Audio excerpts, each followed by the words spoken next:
Harga sembako di Pasar Bersehati Kota Manado, Sulawesi Utara terpantau stabil.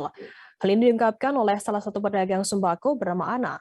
Ana mengatakan beras kemasan premium saat ini stabil di harga Rp26.000 per kilogramnya.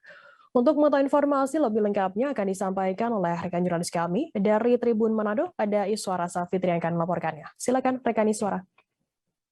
Ya, selamat malam Tribuners dan Firda.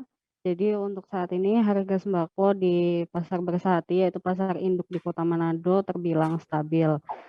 Untuk harga beras sendiri saat ini masih untuk yang kualitas premium itu masih di harga 13.000 per kilogram. Jadi kalau dijual dengan kemasan 2 kilogram itu harganya 26.000. Lalu untuk yang kemasan 5 kilogram itu dijual dengan harga Rp64.000.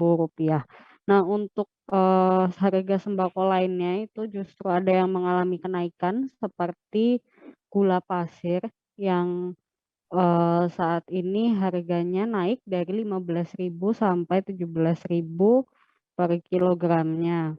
Lalu untuk sembako yang lain seperti minyak goreng itu yang masih agak tinggi, tapi sebenarnya sudah cukup menurun ya dari yang harganya 37.000 per 1,5 liter, sekarang dijualnya dengan harga 35.000 per 1,5 liter juga. Jadi untuk pedagang di Pasar Bersehati karena memang konsumennya sendiri kebanyakan adalah pemilik rumah makan, jadi mereka menjualnya per 1,5 liter.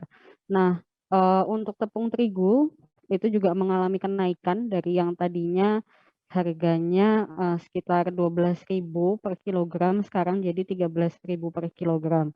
Nah, kenaikan harga ini katanya disebabkan karena stok di gudang yang saat ini sedang menipis seperti itu, jadi belum ada stok tambahan yang masuk dan permintaan tentunya masih normal, seperti itu Firda dan Tribuners. Ya, baik. Terima kasih rekan Iswara dari Tribun Manado atas laporan Anda. Selamat bertugas kembali.